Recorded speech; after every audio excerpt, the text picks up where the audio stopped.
दोस्तों, मेरा नाम तन्वी है और आज मैं आपको बताती हूँ मेरे साथ कैसे और क्या हुआ। दोस्तों, वो मई का महीना था और बहुत गर्मी थी और मेरे कॉलेज में छुट्टियाँ थी। एक दिन पापा को उनके दोस्त का फ़ोन आया कि उनके बेटी की शादी है, तो उन्होंने मेरे पापा मम्मी दोनों को बुला लिया। मेरी क्लास चल रही थी इसलिए मैं नहीं जा रही थी। मैं घर पर अकेली थी। उस वक्त मम्मी पापा सोच रहे थे कि तन्वी के साथ घर में कौन रहेगा, क्योंकि एक जवान लड़की को घर में अकेला छोड़ना उनके लिए ठीक नहीं लग रहा था। और अगर मम्मी पापा शादी में नहीं जाते तो उनके दोस्त उनसे नाराज़ होते। मेरी बुआ का घर 10 मिनट की दूरी पर था। उनके घर में बहुत लोग थे, इसलिए मुझे वहाँ नहीं भेजा। पापा ने सोचा बुआ को ही यहाँ रात को तेरे साथ रहने आएगी क्या पूछता हो।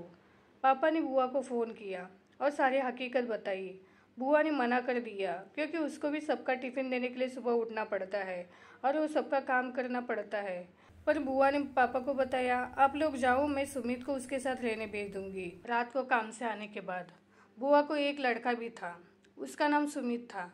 वैसे तो उसका हमारे घर पर हर वक्त आना जाना रहता था, इसलिए पापा मम्मी उस पर बहुत भरोसा करते थे।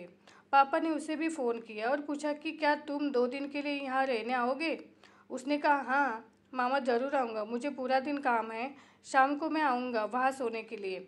अगले दिन मेरे पिताजी और माँ ने अपना बैग पैक किया और चले गए।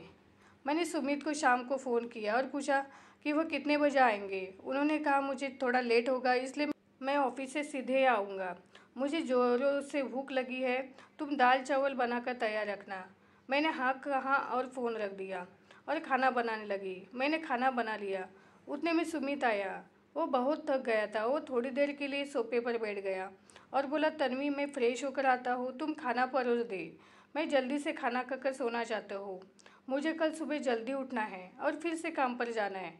क्योंकि सुमित का हमारे घर में आना जाना था, इसलिए हम एक दूसरे को अच्छे से पहचानते थे।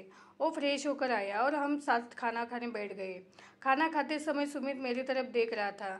मैंने नाइट ड्रेस पहन रखी थी। सुमित ने मुझसे कहा, तन्वी तुम पहले से भी ज़्यादा खूबसूरत लग रही हो।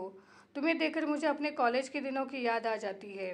कॉलेज में मेरी भी तुम्हारी तरह एक गर्लफ्रेंड थी, वो भी बहुत खूबसूरत थी और सभी लड़के उस पर फिदा थे। सुमित की ये कहानी सुनकर मुझे भी बहुत हंसी आई।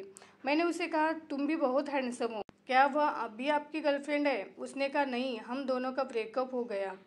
उसके बाद मैंने इन चीज़ों के बारे में नहीं सोचा। मुझ पर काम का इतना दबाव है और मैं इतना व्यस्त हूँ कि मेरे पास इसके बारे में सोचने का समय ही नहीं है। मैंने सुमित से पूछा कि क्या तुम दूध पियेंगे, तो उन्होंने मुंह देखकर कहा, हाँ हाँ पियेंगे। उन्होंने कुछ और सोचा होगा। मैं रसोई में गई और दूध गर्म किया और गिलास सुमित के हाथ में रख दिया। वो मुस्कुराए और बोली, ये दूध। मैंने कहा, तो तुम्हें क्या लगा। वो शर्मा कर मुस्कुराया और दूध पी लिया। थोड़ी देर बाद जब मैंने अपना काम ख़त्म किया और हम दोनों सोफे पर बैठ गए और इधर उधर की बातें करने लगे। सुमित इतनी अच्छी बातें कर रहा था कि समय कैसे बीत गया पता ही नहीं चला। उसके बाद मैं अपने कमरे में जाकर सो गई और सुमित को गर्मी हो रही थी तो वो छत पर जाकर सो गया।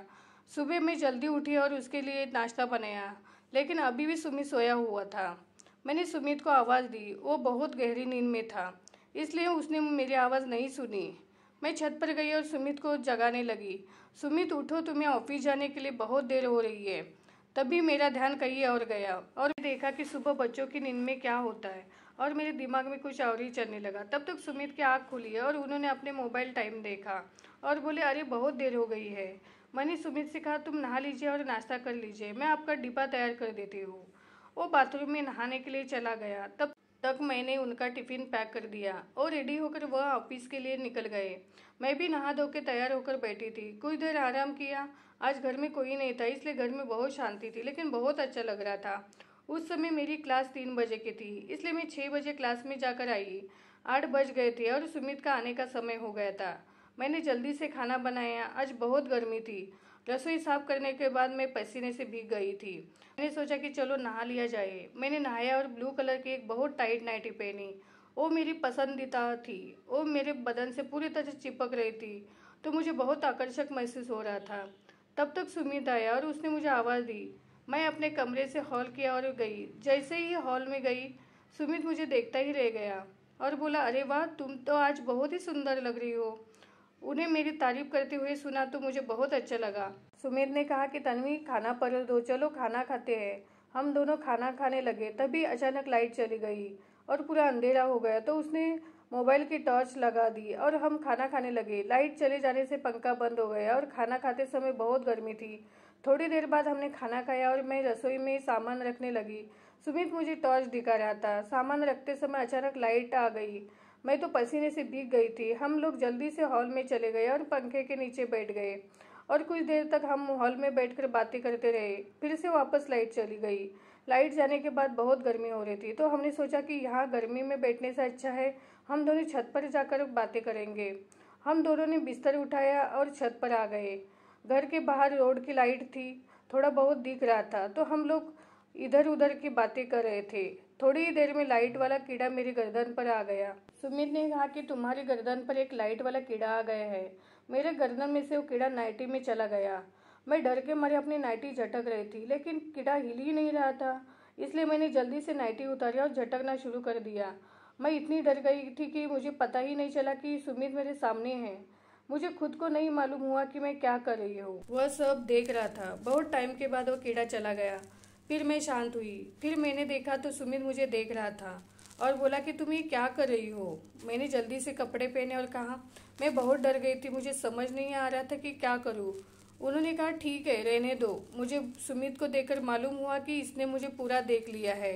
अब हम दोनों के दिलों में आग लगी हुई थी और अब हम उस आग को बुझाना चाहते थे। इसलिए हम दोनों करीब आ गए और एक दूसरे की आंखों में देखने लगे और जोर से गले लग गए। अब हम एक दूसरे को चूमने लगे क्योंकि हम उस आग को बुझाना चाहते थे। उसका हाथ मेरे वहाँ गया जहाँ नहीं जाना चाहिए था और फिर बिना देर किए हमारा मैच शुरू हुआ। हम दोनों अब मैच खेलने लगे। ये मेरा और उसका पहली बार था। हम रात को वही सोए और सुबह थोड़ा देर से उठे। मैं सुबह ठीक से चल नहीं पा रही थी। फिर सुमित ने रसोई में जाकर नाश्ता बनाया और मुझे भी नाश्ता दिया। थोड़ी देर बाद काम पर चला गया। ऐसे ही उस रात भी हमने बहुत मजे किए और तीसरे दिन शाम को मम्मी पापा आ गए। तो उस दिन सुमित घर नहीं आया, लेकिन हम दोनों अब घंटों तक फोन पर बातें करने लगे। और 1 साल के बाद मेरी पढ़ाई खत्म होने के बाद मैंने अपने मम्मी पापा को सुमित के बारे में बताया। सुमित ने भी अपने माता पिता और चाचा चाची को भी मेरे बारे में बताया और हमारे परिवार वालों ने हमारी शादी करवा दी और अब हम अपने जीवन में बहुत खुश हैं। तो दोस्तों, आपको कैसी लगी कहानी पसंद आई होगी तो वीडियो को लाइक करें और चैनल को सब्सक्राइब करें और नोटिफिकेशन बेल को जरूर दबाएं ताकि अगली वीडियो आप तक पहुंच जाए। धन्यवाद।